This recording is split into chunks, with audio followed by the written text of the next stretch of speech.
رب العالمين والصلاة والسلام على سيد الأنبياء والمرسلين أما بعد فأعوذ بالله من الشيطان الرجيم بسم الله الرحمن الرحيم.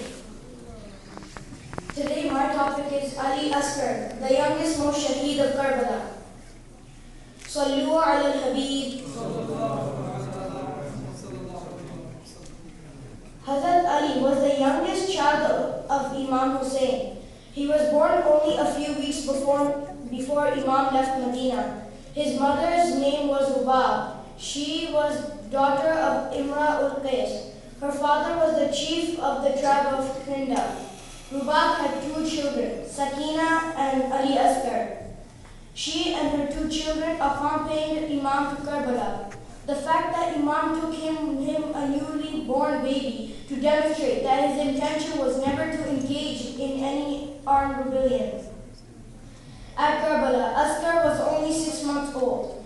From the 7th Muharram, there was no water in Imam's camp. On the 10th Muharram, after Ali Akbar had been killed, Imam Hussain was standing outside the camp. He was left all alone and he was preparing to go into battlefield. Just then, he heard a child cry.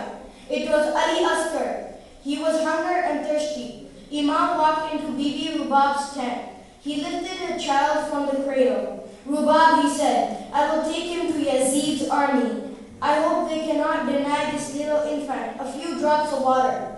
Rubab changed Ali Asghar's clothes. Like any other mother, she wanted her son to look at his best in front of strangers. Imam Hussain carried the child to the battlefield. Walking up to Yazid's soldiers, Imam Hussain said, "This child has done you no harm. He is dying of thirst. Give a few drops of water for him." There was no response. Imam said, "If you are afraid that when you bring Asghar any water, I will drink it. Look, I will put on the ground and you can come yourself and give him water." He put the child on the sands of Karbala and moved a couple steps back. You can imagine how hot the desert sand was. Asghar lay there. A murmur arose among the soldiers, but no one came forward to give water to the baby. Imam took Asghar in his arms. They were very afraid of Yazid, and none dared come forward to give water to Ali Asghar. Umar Saad was worried. He looked at Hormala, a famous archer, and said, "Silence, Hussain." Then a terrible thing happened. Hormala lifted his bow. He aimed the arrow at the child. The arrow flew across the hot desert sand. No civilized mind can ever imagine what happened next.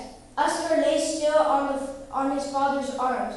Imam Hussain looked down at Asghar's neck. He saw the arrow, he saw the neck, and then he could see no more. Hazrat Imam began to feel faint. For a moment, everything went dark. He could not see. There was a total silence over Karbala. Slowly, Hussain turned around and now looked at the baby in his arms. The arrow passed through the neck. His two arms were supporting the still child. He looked at the sky and he prayed, "Ya Allah, give me courage in this most difficult moment of my life. No prophet was ever subjected to a test as severe as this." He took a few deep breaths and began to walk towards his camp. He took the dead infant to Bibi Rubab and he said, "Rubab, this is a test from Allah which no mother has ever been asked to go through. May Allah accept and forgive all the mistakes I made." Jazakallah khair.